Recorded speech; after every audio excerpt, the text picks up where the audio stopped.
would like to begin by acknowledging the traditional custodians of the land on which I live and work, the Gundungurra land, and people. I pay my respects to their elders, past, present, and emerging, and extend that respect to all Aboriginal and Torres Strait Islander people. I also want to acknowledge the traditional custodians of the lands on which you, our listeners, are joining us from today. I recognise the deep connection that First Nations people have to this land, their enduring culture, and their commitment to the preservation and care for their country. This land was never ceded, and it always was and always will be Aboriginal land. Welcome to Beyond the Surface. This is a space for conversations that sit at the edges of faith, identity, power, and recovery, especially for those of us who have been shaped, stretched, or harmed by fundamental religion or high control systems. Some episodes are personal, some are reflective, some are educational or curious, or quietly disruptive. All of them are grounded in lived experience and a deep respect for the complexity of leaving, questioning, and rebuilding meaning. We will be talking about religious trauma, various forms of abuse, cult dynamics, queerness, and recovery, not in neat answers, but in honest conversations.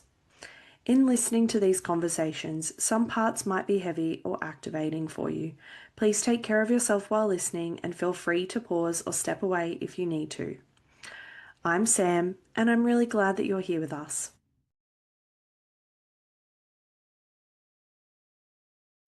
Welcome, Brandan. Thanks for joining me. Thank you so much for having me. I'm so excited to be here.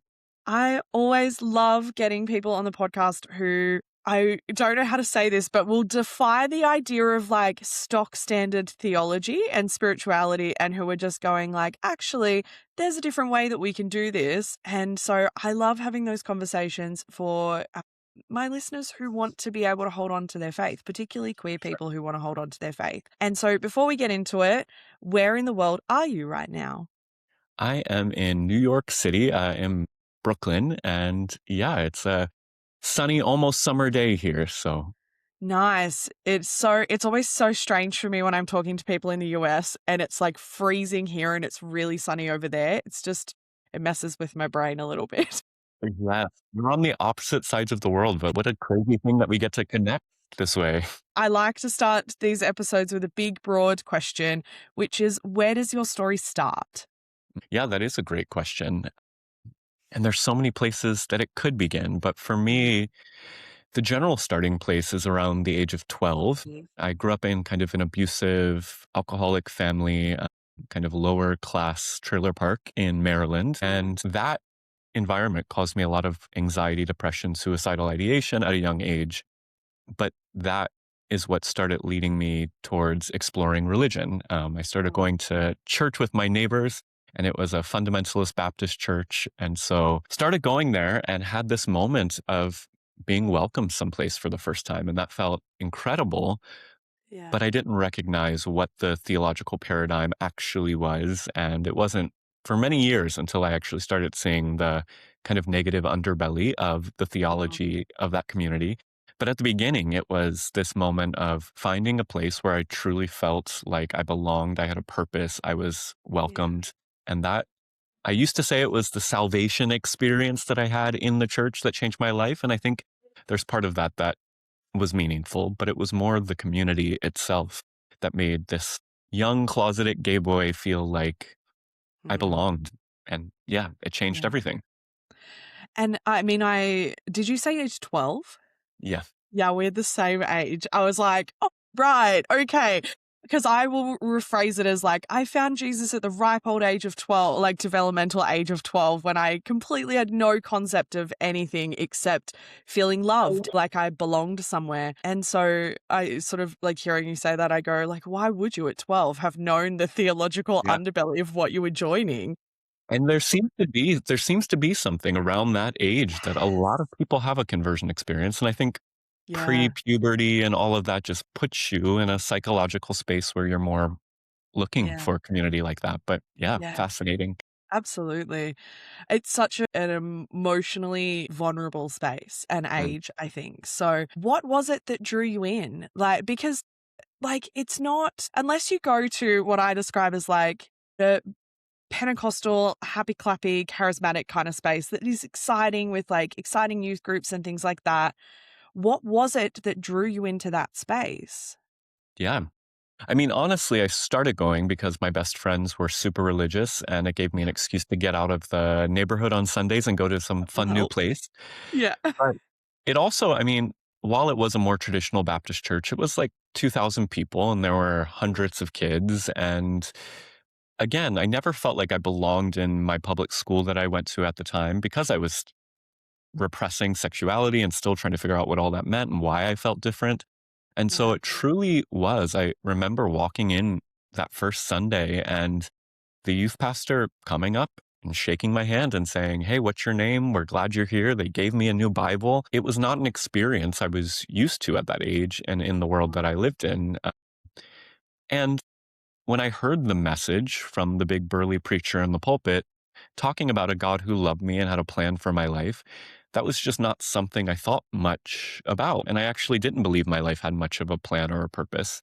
And Right. so I think the message was powerful also at that age, Yeah. combined with the sense of, look, there's a bunch of young people like me doing this thing that not many other people seem to be doing. And it Mm. feels warm and fuzzy right now. So, like, this is pretty cool. Yeah. Yeah. And did you know that you were gay at this point, or was that not information that you had access to yet? Yeah, it's a hard question Yeah. because I think lots of kids on the playground used to call me gay. Like, so lots of people Yeah. were putting that into my psyche. They knew before I Yeah. knew. I knew that I was not like the other kids. Yeah. And for a while, religion became the excuse, right? This is why I'm not like the other kids. It gave me something to explain my difference with. But then, of course, we'll get into it. But later on, I found out that religion wouldn't have space as I started to understand the fullness of what made me unique. Yeah. Yeah, and I was about to ask a question around, like, going from a place where you didn't necessarily even have the language for that, but the intention behind it still had, like, a negative connotation attached to it even before you hit a space that had a very overt negative connotation attached to being gay. Um, was that in the playground only, or was that at home as well? Yeah, I mean, thinking back, my dad was quite verbally abusive and he would Yeah. use the F slur word all the time and things like that. And it was, I Yeah. mean, stereotypically, I was the quiet, shy, soprano pitched voice kid who preferred to be in choir. So, like, I Yeah. wasn't living up to kind of the masculinity standards that my brother and my dad and everyone around us embodied. But again, I really didn't have a frame until probably like 16 for sexual Mm. identity being something that was making me different. I just thought, this is who I am in the world. And I don't know why, but yeah. Yeah. What was it like for you to go from, and I'm sort of, people will have heard me talk about this in terms of my own story, which is, what was it like for you to go from a verbally abusive father, which I imagine is, not a great attachment, a bit of rupturing there, into a space that presents you with a perfect father? Yeah, I mean, I think that is it, right? I think Yeah. that's what religion, we'll say at its best, can offer a lot of people is this idea. I started having a deeply supernatural relationship with Mm. Jesus. I remember on abusive nights at home going into my room and praying and having vivid like visions of, for some reason, I recall wrapping my arms and feeling the shoulder blades of this Jesus figure in my mind. And Yeah. it really did serve a healing and I think survival purpose for me in that moment because, yeah, this Jesus was able to do all the things my earthly father was not living up to. And I do think it started giving me some confidence that I had lost early on because even though I would find chaos when I went home, I could still retreat to this me and Jesus type relationship that gave me a sense of stability and purpose and protection, even. And I still think that that's probably the most beautiful part of faith, even though I don't think of God or Jesus in those terms anymore. This idea of a loving presence that is there for you, that is helping Yeah. to guide you, was really, I think, life saving for me in my Yeah. preteen years. Yeah. And I am going to ask this question so that I can mirror it later on, which is what I will often do. Who was God and who was Jesus at the time in those early years? Like, what image and idea did you have of the divine then?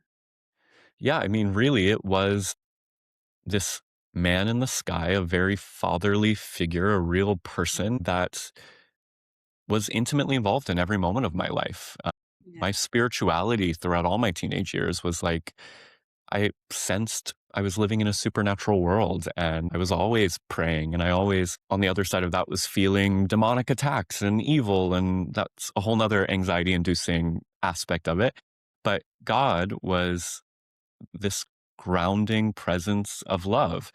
At the same time, though, not to paint it all nicely, I very quickly also learned that God was this watchful eye of judgment. And I started being very afraid of thoughts that I would have or friends that would be doing things that lured me towards what I was then viewing as evil. Like, at once quelled my anxiety from the abusive home I was in, but also birthed this new anxiety of if I don't read my Bible at night before I go to bed, I'm opening myself up to Satan and God is disappointed with me. And so, Yeah.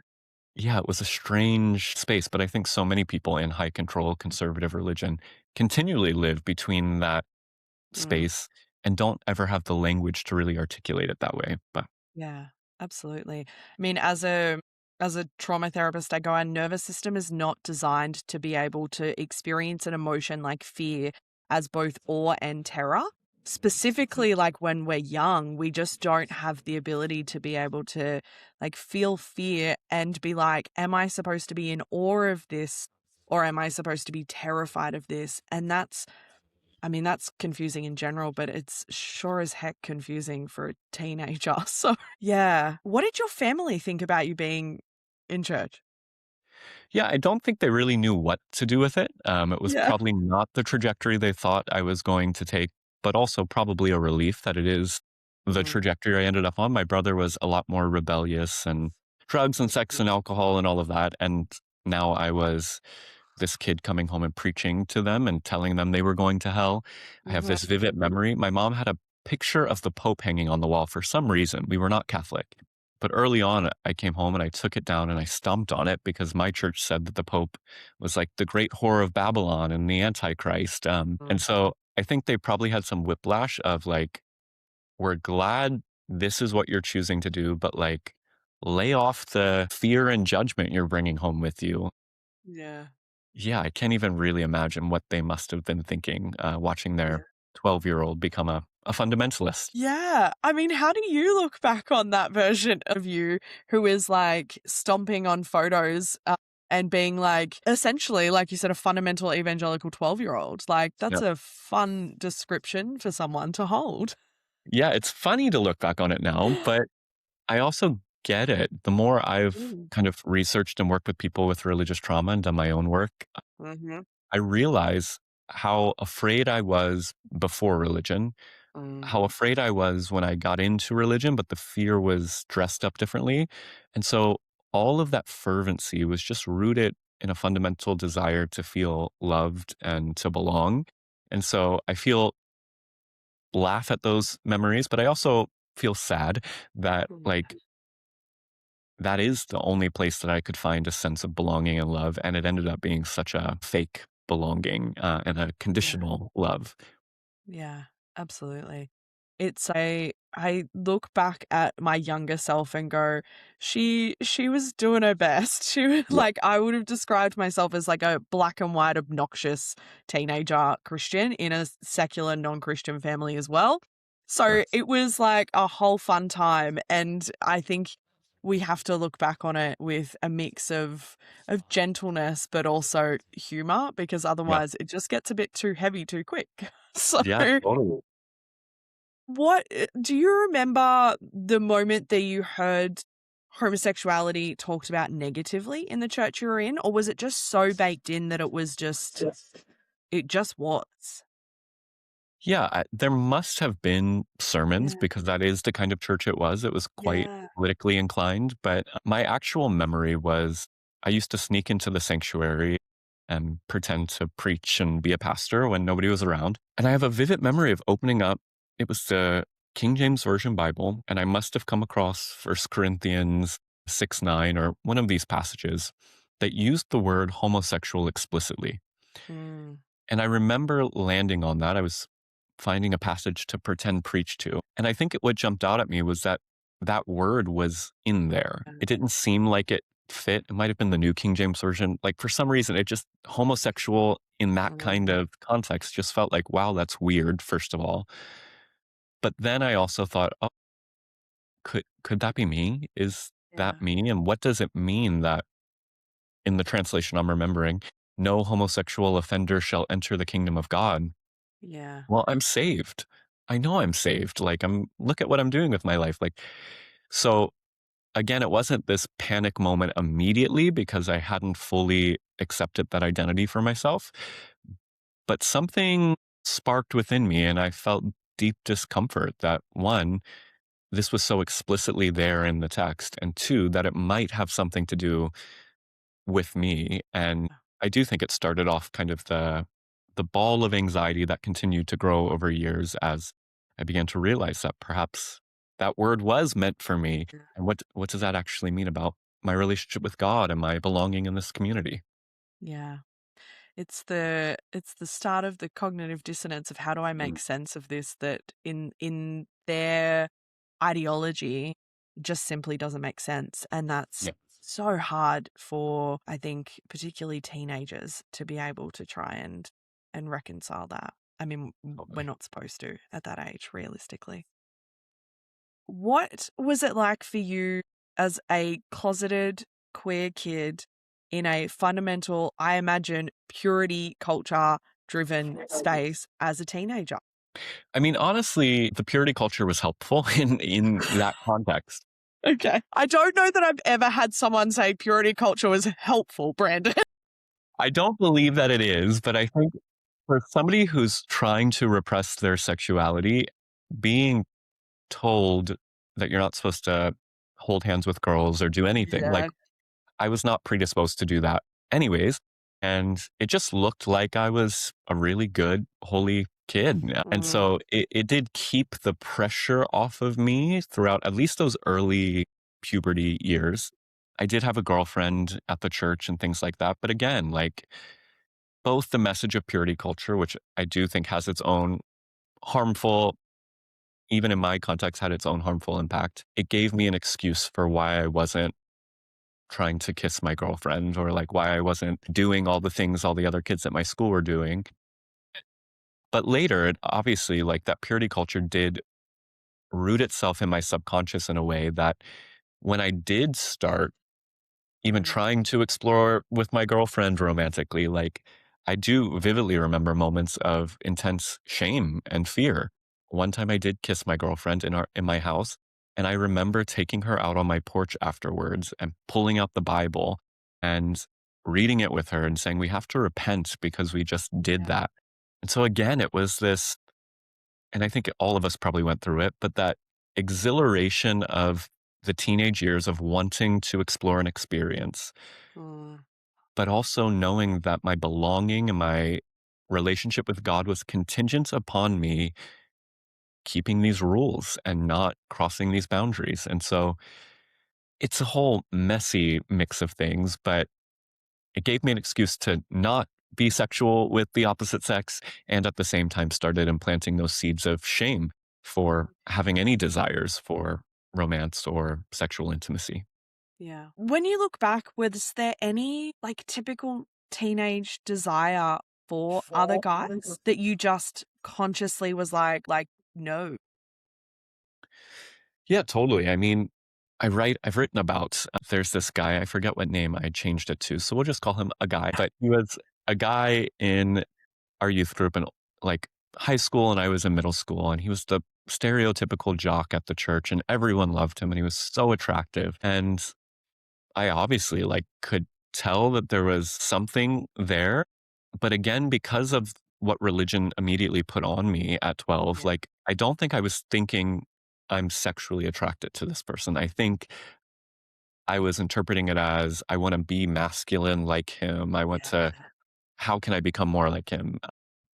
It really didn't start until late high school when, again, I went to a public high school and was in the choir, and there were lots of out gay kids, and they all knew I was gay, again, before I knew that.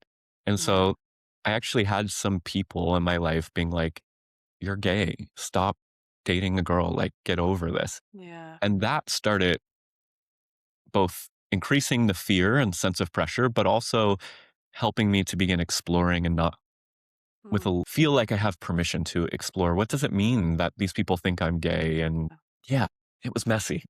Yeah. I hear a lot, and, you know, even in my own story, but in a lot of other people's stories, that crossover between admiration and attraction is really Mm. confusing of like, do I admire this person or am I attracted to this person? But I am curious to know what it was like for you to have people know before you had the language that you were gay, because I imagine that would have been incredibly confronting at times. Yeah, I mean, every year I go back and look at my Facebook messages from high school because That's dangerous. yeah, it is. And now I can look at it with a degree of funniness, but Yeah. there was this one gay guy who was very popular in our choir who made it his mission to like get me out of the closet. And I have these messages of him being like, exactly what I said, break up with your girlfriend. We know you're gay. Stop lying to yourself.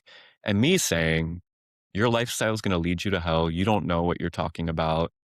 You're working for the devil kind of thing. And that I think it describes the state that I was in of like, I'm very enticed by these people calling out a part of me that's probably right and probably describes why I've not fit in anywhere.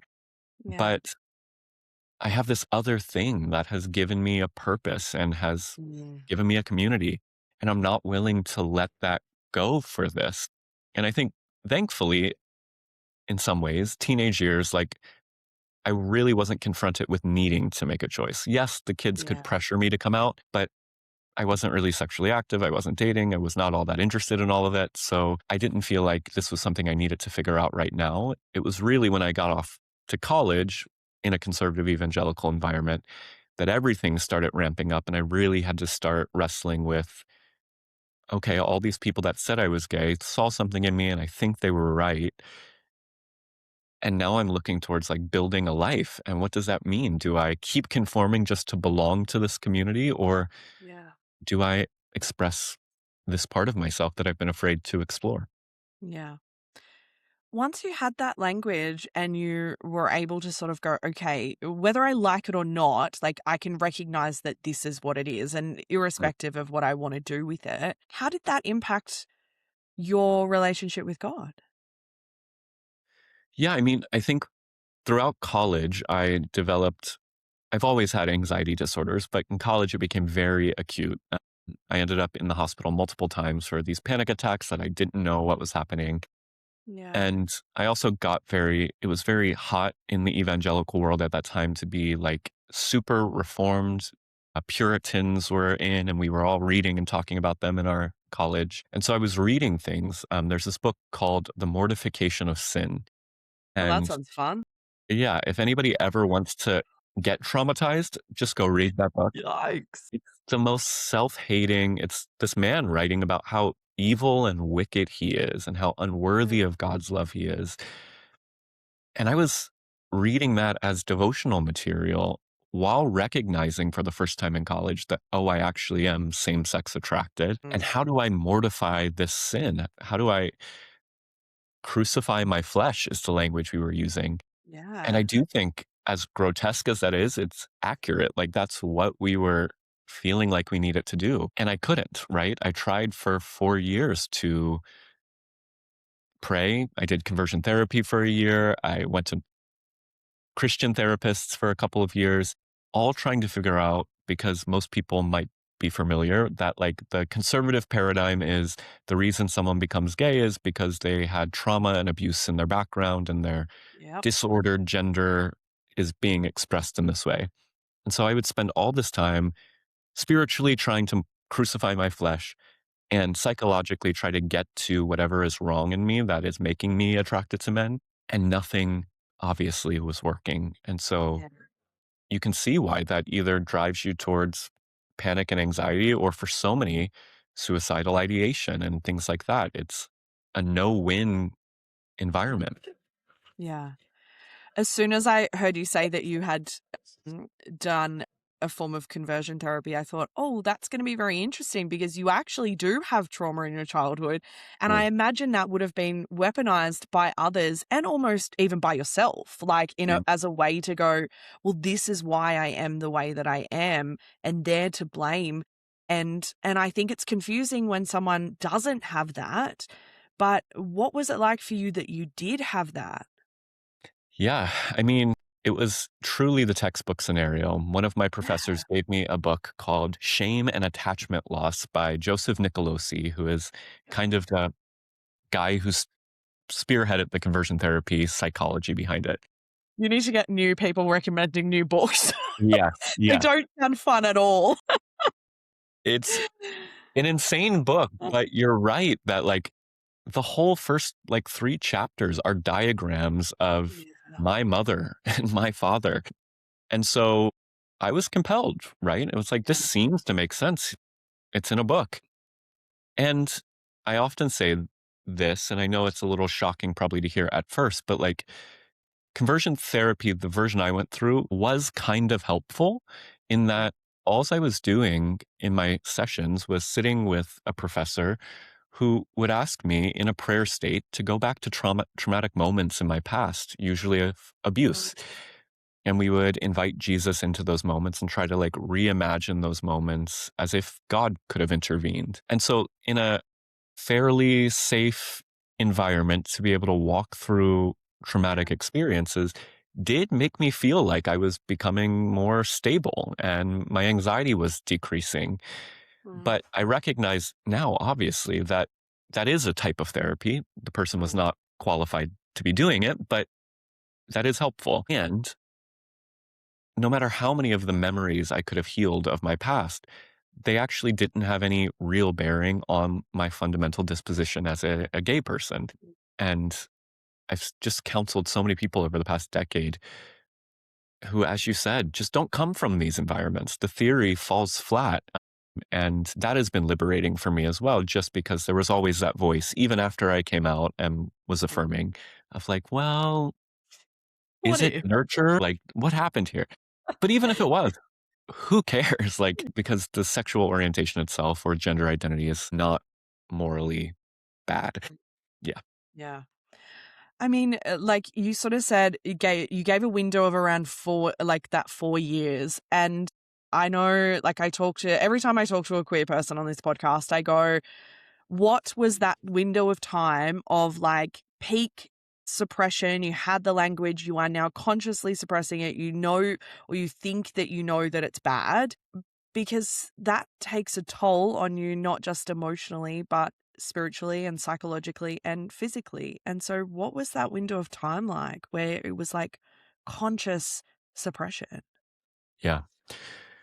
I think my story is unique and I was blessed in some ways because not growing up religious and coming to it on my own, I always felt free to be curious and free to read or listen to different perspectives. And so in college, my school was in downtown Chicago. And so we had ample resources to go and explore in the city. And I would go to different churches almost every week with my little group of friends. All of us, it turns out, were gay. But I found myself in affirming communities in the midst of this time of high shame and stress. And so I started getting the message that there was another way to be Christian, that there was another way to think about my sexuality, that I do think diffused a lot of what could have been much worse in my inner life.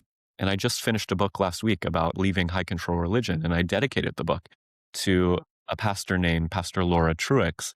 2 blocks from my school, there was this church called the Sal Street Church in Chicago. And it was the first LGBT inclusive church I'd ever been to, the first church with a woman pastor I'd ever been to. And Pastor Laura would meet with me in her office, not trying to force me to change my theology about any of this, but letting me express this stuff to her. And like, I think without her and that community that I had found, which my school thought was heretical and evil, like it allowed the steam valve to kind of release some of the pressure. And by the time I got to the end of my senior year, which is the year I did conversion therapy, I just felt like, okay, I now can see that if this community is going to kick me out or not have space for me, I see that there is another space for me. I mean, I can't imagine what it would look like for me to go to a liberal church or be a liberal pastor, but I know it exists. And so I'm not afraid of losing everything. And I know most queer Christians in particular don't have that or are too afraid to start exploring other kinds of churches. But that was really helpful in my scenario. Is this you looking back and seeing it helpful, or did you think it was helpful in the moment? Because I imagine coming from fundamental theology, that there would have had to have been a part of you going, yeah, but like her theology is incorrect here. Yeah. I mean, that's the weird thing about this period of my life is Yeah. I had a blog and a podcast, and from freshman year onward, I started interviewing people that my school said were heretical, even people that were kind of mainstream evangelicals. We would have them on our podcast. And I got a lot of pushback. I got called into the dean's office 6 times over 4 years because of what I was writing or who I was talking to. Yeah. And so by that point, the acute stress that I was feeling was more that I was going to get kicked out of this community that had become my family and the place that I was shaping myself to become a pastor, and less the fear that I was somehow going to be unsaved or end up outside of God's love and grace. Because again, I was talking to people that looked and sounded a lot more like Jesus than my community did. And even though they had theology that I didn't understand or thought was wrong, it felt safer to say, like, I'm going to go with these people that actually embody the love of God versus the people that preach about it, but have this theology that is causing me fear and anxiety. And so you're probably right. I am probably looking back a little bit with some revision. I was a pretty theologically rambunctious person over those 4 years, and I do think that benefited me in the end. Yeah, we don't find a lot of curious fundamentalists, which is Yeah. why I was like, that's so interesting. Yeah. But I mean, when did you stop using the term same-sex attracted and start using the term gay? Yeah, that was really hard for me, as I think it is for so many of us. I ended up getting outed publicly. After I graduated college, I moved back to Washington, D.C., which is the general area I'm from. And I got a job working for an organization that I just started called Evangelicals for Marriage Equality. And the position of that organization was evangelicals should be able to support the civil right of LGBT people to get married, and we should protect our right to not have to marry them religiously. Right. And so it was this nuanced place, but it was like, oh, that's where my theology was at the time. I was like, okay, I still think it's a sin, but I like gay people and I might be a gay person, so let's support civil rights. The long story short is I also had gotten a book contract, and the publisher canceled the book contract because of my support of civil marriage equality. So Time magazine decided to do a story on me, and they did their research and had talked to people in my life and found out that I was same-sex attracted or struggling with my sexuality. And so when they released the story about this, the headline was, "Young Evangelical Leader Loses Book Deal After Coming Out." The problem was I had not come out. And that's literally how my parents and friends and family and everybody found out. And I was pushed into a world where I felt like I immediately had to choose some sort of language. And gay was probably the last thing I wanted to use. I actually gravitated towards queer first, even though looking back, I'm like, that was crazy. I don't know why I did that, because I had no paradigm for that language, but gay just felt too far at that moment. But within a year, I was living in DC, and I think DC is the gayest city in America. And so I found a new community. Like, there were so many gay people that showed up into my life and said, like, we're here to support you. And the more I had the gay community demystified and I saw that my stereotypes from evangelicalism were fake, the more comfortable I became using the language of gay over the course of a year. But I bounced around. I used queer. I sadly used bisexual for a while, not to erase the bi community, but I did do that. We understand. Yeah. I mean, like, what happened internally for you when you saw that article and you read those words? Yeah, it was obviously traumatic. Yeah. Only not because like I was moving towards coming out. Like I knew that that's where my trajectory was heading. I wasn't ready to be there yet, but it was going there. The sad thing was that article alone cut off me from the evangelical community.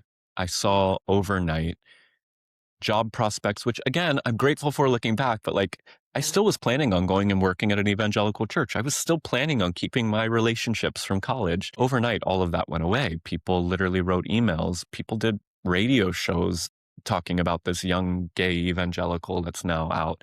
And like, I felt like I was the golden boy the day before in the evangelical world that I was a part of. And now I was officially an outsider, a heretic. And that trauma, I still haven't fully unpacked all of it. Yeah. But yeah, it was a difficult about a week. Again, the thing that saved me was literally the progressive Christians and the queer people that came out of the woodwork and said, like, we're here for you. We understand what you're going through.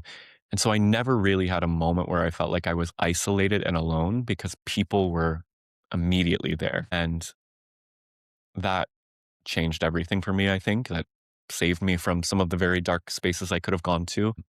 But yeah, it was traumatic for sure. Yeah. And I mean, like, I'm just, you know, like that plus like remembering what you said about like the playground and being at school Mhm. is just like, it's almost like everybody has had more language and ability to speak about your sexuality more than you have the entire time. And I just can't imagine the disorientation that that would have had, Yeah, even with the extra people saying, like, we've got you. But it just, yeah, totally. don't out people if you're listening to this. Like, it's Yeah. just really shit. Don't do that. And I know I know it sounds like I'm looking back on everything with so much grace, but like the reporter who did it, really, it was a mistake. And I love her. She does great work still, but like just was not clear on what was happening in my life. And yeah, it was messy. Yeah, absolutely. Oh my goodness. I mean, like over the course of that year, like once you started playing around with different language, was that terrifying, exhilarating? Like, what was that like for you to sort of just be able to be free with language and just try different terms on? Yeah. I mean, like I've been saying, I always have been a little bit curious, a little bit mischievous. And so once I was out it, I did start running towards the gay lifestyle quickly. Like I was like, Mhm. okay, I've lost everything. I have nothing to lose. So why not Mhm. see what this is all about? And again, like playing with language was really good for me. And it all felt really weird. I still remember like that year, I could not for the life of me picture myself getting married to a man and like having a house together. Like I was like, that is what is supposed to happen in this trajectory now that I'm out. But like that reality didn't feel like it fit. I had never allowed myself to conceive of that kind of world. Obviously, now, 15 years later, I can't think of any other world or anything that feels more natural than that. But that year was really coming to terms with exactly as you said it, like owning what I had known all along and what other people had called out all along and not having to be afraid anymore because the worst possible scenario had already happened. Yeah. And that I honestly, again, it feels weird to call it a blessing, but like after walking with so many people who have very long coming out processes where they have to have each individual conversation that is Yeah. traumatizing in and of itself, I am kind of grateful that the band aid was pulled off so quickly because Yeah. it saved me from, I think, what would have been a way harder having 37 different conversations with evangelicals who would tell me terrible things to my face. Now I Oh, just had a few letters and emails and like, yeah. yeah. I mean, what was what impacted all of this and sort of like moving towards embracing your queerness in, like even if it's, I sort of say like not even necessarily in a fully affirmation kind of way, but just in I might as well go in this direction kind of way. Yep. What impact did that have on your faith? Yeah, I mean, in that season of life, I don't think my faith waned at all. Yeah. I think I was stubbornly committed to being like, these damn evangelicals are not going to tell me that I can't still be this. I am And this. not letting them win. I spent years identifying as an evangelical afterwards. And that was important to me, honestly. I think it was a really formative part of my journey that was necessary, even though, again, I throw up a little bit when I say the word evangelical these days because of what it has done to me and what I've seen it do to other people. But I would say, like, my faith, I doubled down. I joined an evangelical, moderate, affirming-ish community in DC. I immediately started looking for seminaries to go to. Obviously, they were going to be more progressive, but the seminary I initially chose was a pretty moderate to conservative Methodist school in DC that was LGBT inclusive, but very traditional. And so it felt like I was really just trying to keep those two worlds together. And that itself became its own trauma later on, and that became exhausting later on because there was a whole nother coming out process of like recognizing that this religion I had been a part of was rooted in nothing but fear, and that I don't think any true spirituality should be rooted in fear fundamentally. And that realization finally freed me to let go of all of it. But I definitely spent probably 3 years after coming out, like fighting to have my place at the evangelical table. And that was not a good time. Yeah, no, I can't imagine. Like, I can't imagine like the dissonance that would have increased during that window of time trying to make all of that make sense. But also, like, I know for so many that the drive to stay at that table is not even for you. It is just to prove, like, internally to like prove a point that you feel like you can, and to prove a point to them that you can. And because their automatic is that as soon as that happens, slippery slope, you're done for. And that drive to just prove that you can stay at the table is bloody exhausting. You're exactly right. And like in this new book, Queer and Christian, like I have a whole chapter where I critique those people because there are like cadre of warriors in the LGBT Christian world that are hell bent on staying orthodox and staying with traditional sexual ethics. And like, I used to want to do that. Now I look back and I'm like, one, I don't think this is healthy for any of you. Not that I have the room to say that, but if I suspect it doesn't seem healthy. But also, like, I don't really know many LGBT Christians that I've walked with or counseled that don't realize that the problem wasn't a few Bible verses about sexuality. The problem was the entire kind of religion we were a part of. And it's so freeing.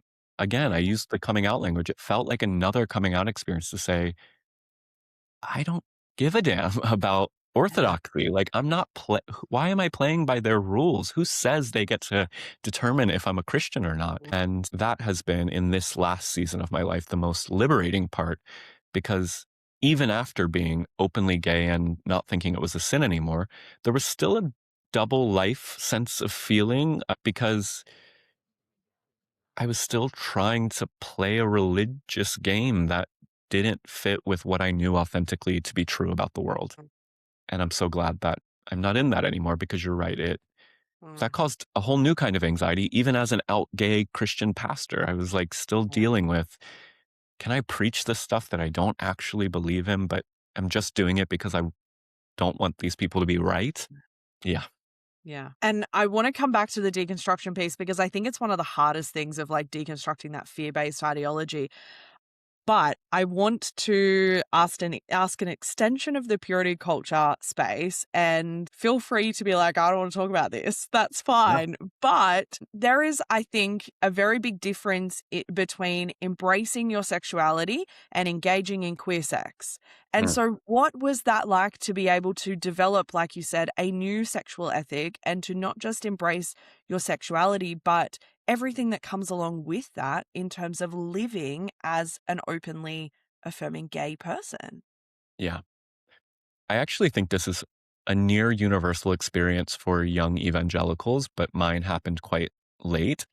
The first time I had sex, I realized it was amazing. And like, I realized the things I was told about sex, that I was giving a part of myself away, that I was somehow being soul bonded to another person, like, none of that was true. And it was like the floodgates open. I do think lots of queer people have second adolescences, and I certainly did, where it was like, oh my God, I've been repressing myself, even as an affirming Christian, because I believed these things about sex.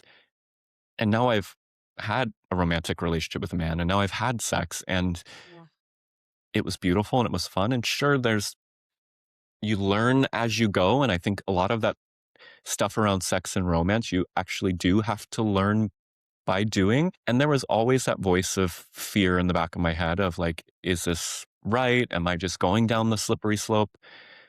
But what I learned was that when theology and reality collide, reality needs to win. And for me, that was a liberating realization that when I experienced sex or sexual intimacy, I felt more alive. I felt like I was having fun. I felt connected to other people in really beautiful ways that I had never experienced. And that was not possible in the purity culture paradigm. That shouldn't have been a thing that could happen. And so often in my story, I realize it was my experience, not my study, not debates about theology, but the experience that proved the religion I was a part of was wrong. And I am grateful that for some reason, I was willing to trust my experience easier than I think a lot of other people that are in conservative religion are. Yeah. I mean, even hearing you sort of say like reality should always win over theology, I'm like, what do you say to the people who go, but the theology is the reality? Because I'm I like, can hear it. 14-year-old me would have said it. yeah, but they know they're being dishonest at some fundamental level. I know that they know that because knew that. I realize now looking back, Yeah. I did kiss my girlfriend in high school. And even though it wasn't my cup of tea, I didn't think it was bad. And yet I knew I had to think this was bad. And so I performed this righteousness. And it's just, life is so much better when you don't feel like you have to perform for this God that is constantly watching and waiting for you to mess up so he can condemn you. That's not even good Christian theology, I would argue. But Yeah. the moment this might be a tangent, but forgive me. Okay. Like I love a tangent. early on in my faith, I used to be terrified of demons and Satan, right? That's a common thing in fundamentalist theology. And I would go home from school and it's a funny story looking back, but I would like throw butter knives down the hallway because I was convinced that there were demons in the hallway, and I would be praying and like not in a good mental space. But even in that period, like within a few years of having that acute stress of being worried about demons, I realized one day I challenged myself to just not believe that that was true. And it all went away. And Yeah. it was like that early moment for me of realizing I could turn on and off this with whether I gave weight to the belief I had. And it significantly changed the way I felt in my life. One day I'm surrounded by demons that are trying to lure me into hell. The next day I'm just living my life and I don't think these things exist. And I don't have these anxious sensations anymore. Like that experience has replicated itself with so many things in my theological paradigm where it's like, let me just try on what it looks like to not believe that having sex with somebody is inherently sinful. Oh, wow. This is beautiful. It's actually good. And I feel good about myself and the other person feels good. This is wonderful. And I do, when I talk to more conservative people, try to challenge them just like for a day, be an atheist. Like, just try that on and tell me what it feels like. And most people can't do that fully, obviously, but it does, I think, change our paradigms if we're able to experience life with a different lens. Yeah, absolutely. Hearing you tell that story, I go, trauma survivors have like a really warped idea of funny stories, don't we? Yes. Yes. I'm like, it's always so humorous to me. But also it kind of sounds similar to what we would say like in trauma work of like, what if you could though? Like even just sitting with the idea of like, what if you could it's such a powerful, curious based question. Mm. Like you don't have to do anything based on that. But just what if you could imagine it right now in this moment? Like it just allows you to sort of like breadth out a little bit and not feel like you need to make any huge life altering decisions, but to just in that moment be for a moment. And so Yes. I love the idea of that.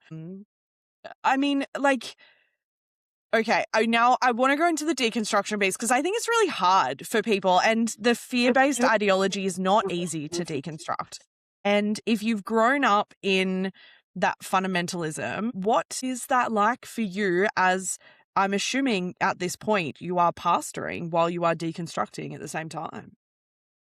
Yeah, I mean, it took me a little while before I stepped into pastoral ministry. I became a pastor at 25, but at that point I had like 4 years out of the closet, 4 years in seminary. I had a long-term relationship with a lovely gay man who was a therapist, so that we had like, I don't recommend dating and doing trauma work with your partner who's a I thought you were therapist. going to say I don't recommend dating a therapist.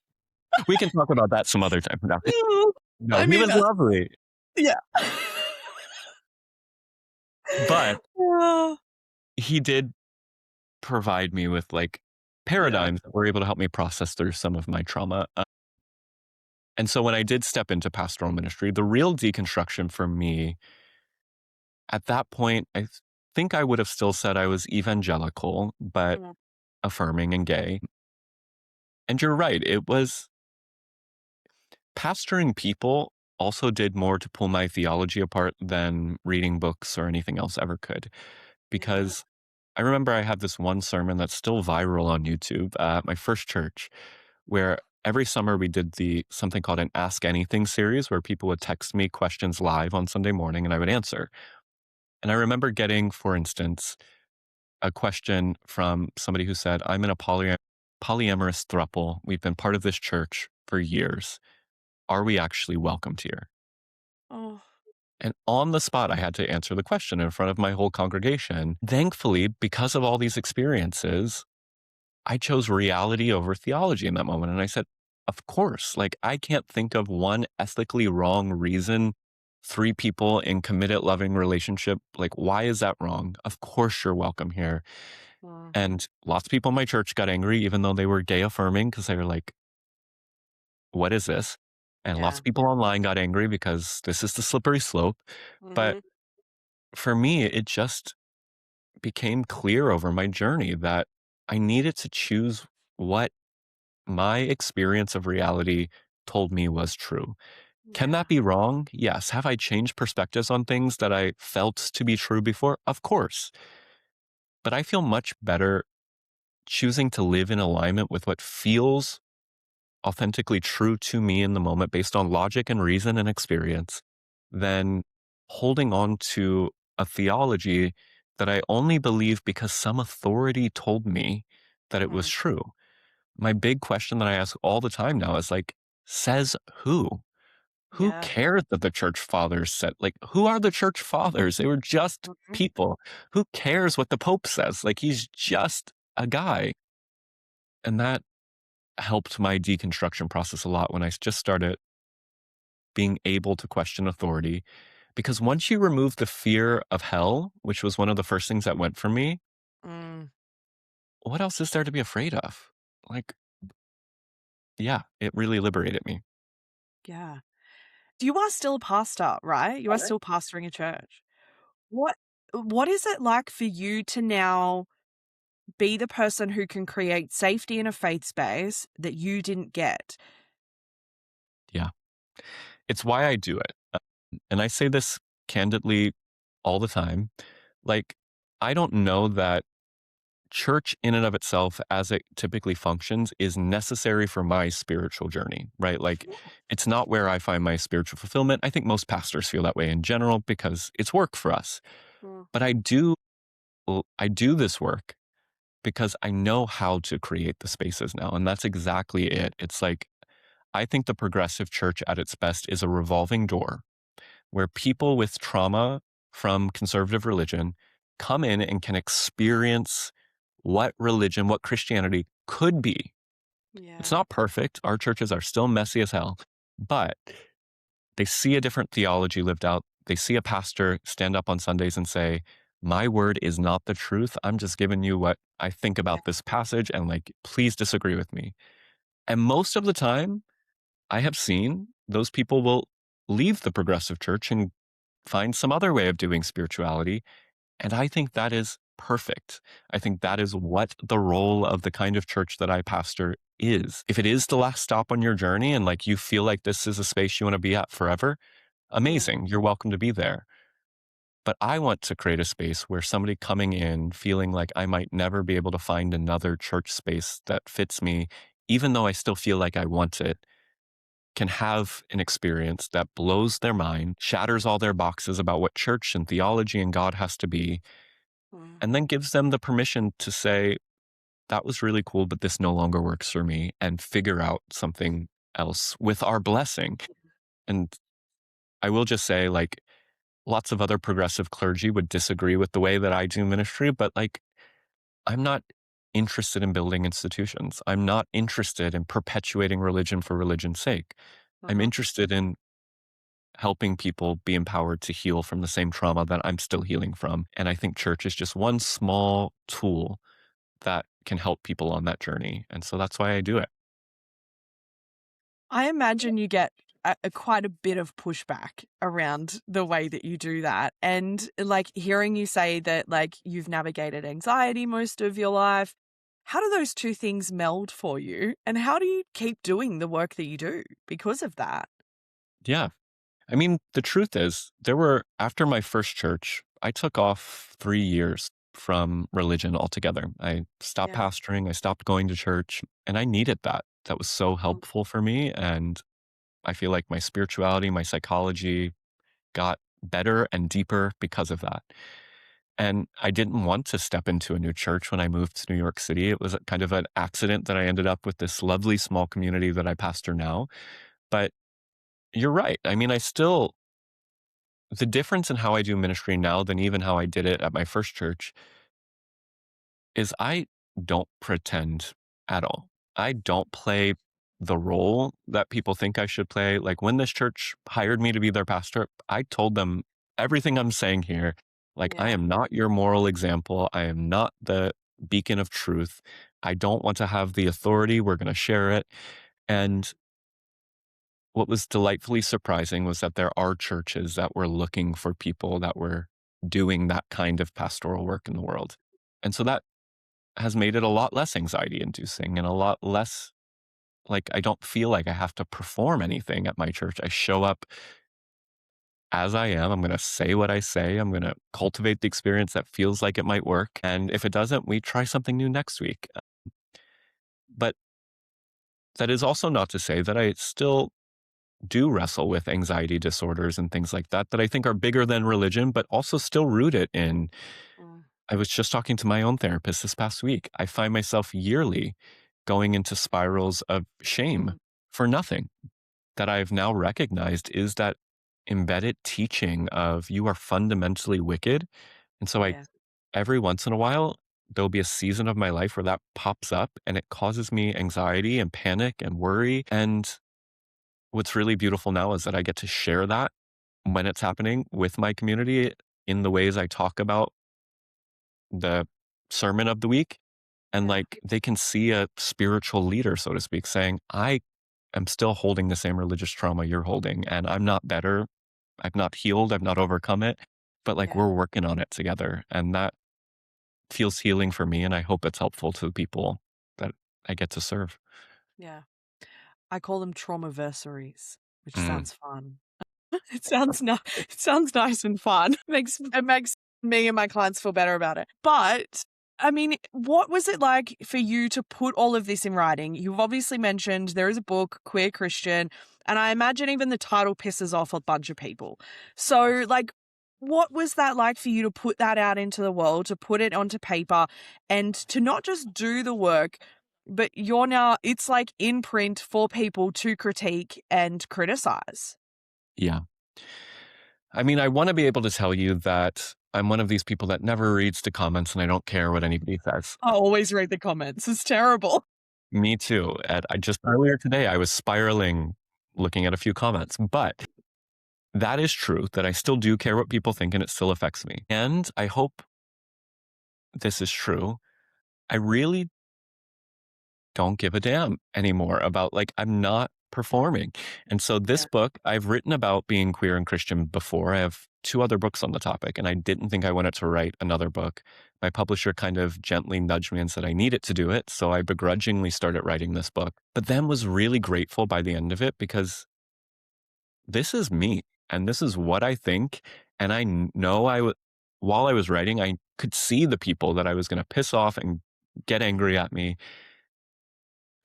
I have nothing to lose because this is what is true for me and what I've seen work for other people. And so this book the subtitle is Reclaiming the Bible, Our Faith and Our Place at the Table.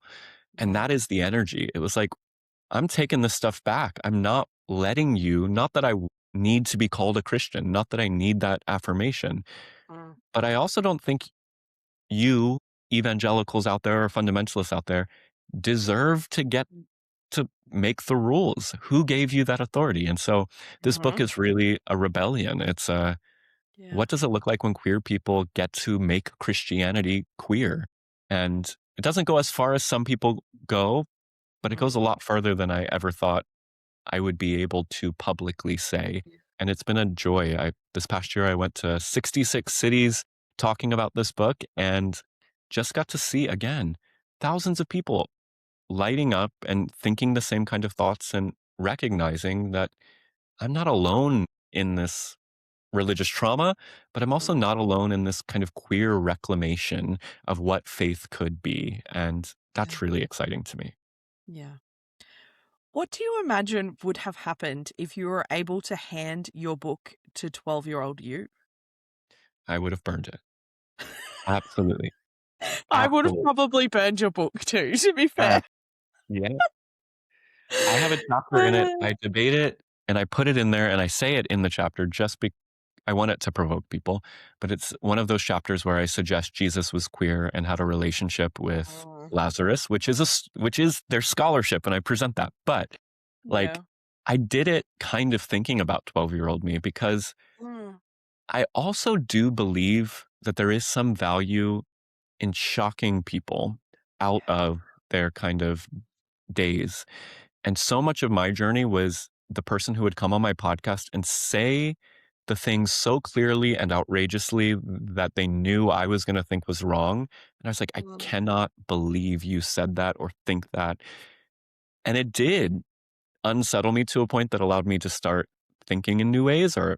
So this book has a little bit of that. It's not the whole book and it's not most of the book, but there's some chapters that were meant to unsettle even the good progressive person that is gay affirming. It's like, I want them to wake up to not having to give authority over to people that don't deserve to have authority over our lives. Our faith is our own, and you get to make it what works for you. And that is liberating. Yeah. I mentioned earlier that I would mirror this question. So who is God to you now? Yeah, I think I've used the language of ground of being, reality itself. My spirituality, I do acutely feel like God exists. And I've tried for years. I've read atheist literature. I've tried to get to the atheist point of view because I logically understand it. Yeah.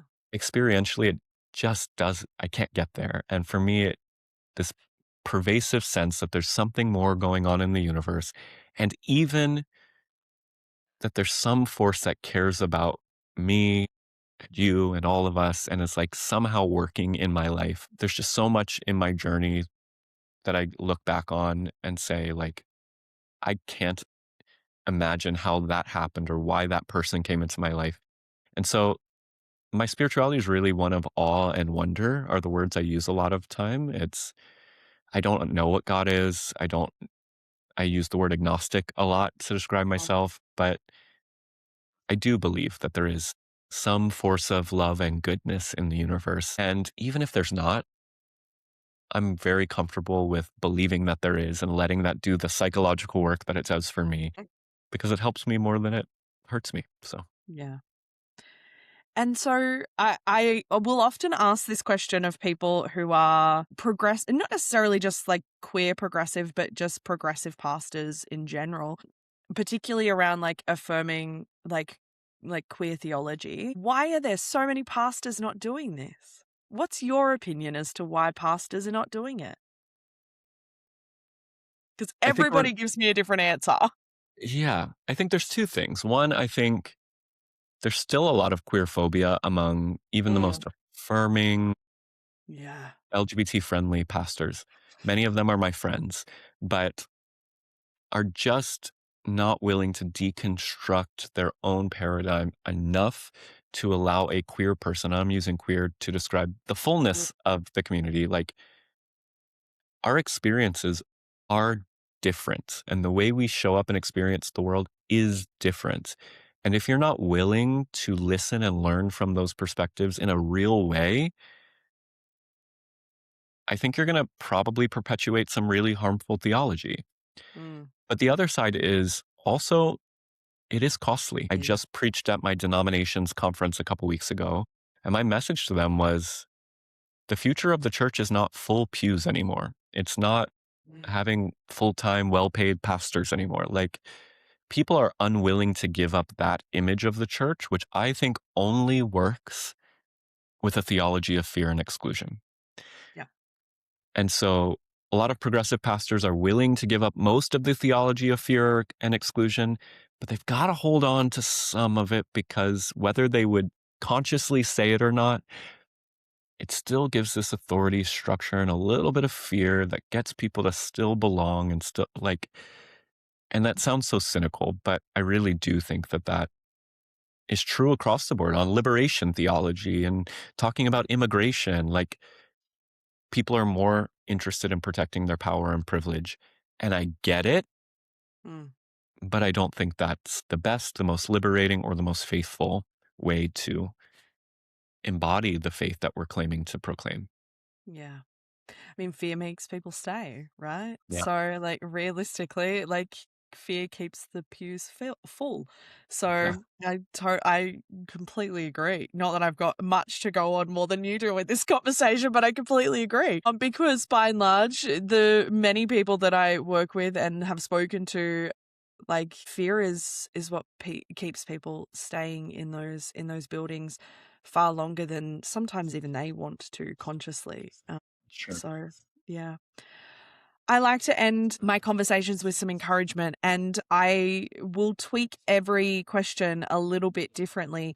And I thought of this question midway through this episode because I and so many other people I know have a little like moment when we talk to pastors because they're the source of so much of our trauma, right? They cause so much harm sometimes in our lives, particularly for queer folk. And so what would you say to somebody who maybe wants to keep something in their faith? They want to at least see what they want to keep and do that exploration, but they are terrified of a pastor. Wow. I mean, I get it. I'm terrified of pastors. And I think the only thing that has helped me is that I've gotten to see every kind of religious leader and see how flawed and human all of us are. I think if you want to engage organized religion or a religious leader, look for people that are being really honest and authentic. Yeah. We live in a day where there are so many incredible people online, so many other of my colleagues that are like sharing their full life in ways that you can see that these are not people pretending or trying to build an authority structure or just build a brand or whatever. And so I do think we're blessed to live in a world where You can safely engage from a distance digitally these days. And there are a lot of, I would say, at least in America, in every city, there are progressive churches with people that hold similar views that I have to like, pastors are not the authority. I do not have the answers. My job is to set a table and see what happens. And that can be so healing and liberating. Again, even if it's just a waypoint on your journey, I don't think it needs to be where you end up, but just to step in and to risk trusting that this kind of progressive, inclusive faith community is not going to harm you in the ways that fundamentalism did can be healing. But I also recognize that it's a big risk and it is hard. And I don't think you need to take it if it doesn't feel like your whole being is compelling you to want to go back into a religious community. So I don't know if that was the clear answer, but yeah. Yeah, I mean, I love that we're finishing the episode on, like, you don't need a pastor to tell you that you can explore your faith, which is an amazing thing to end on. So thank you so much for joining me and for doing the work that you do and releasing, you know, your story, but also challenging people in a space that so many people need challenging. And I know, actually, quickly, you have a course, don't you? Like a web series. Right. Yes. Quickly tell us about that.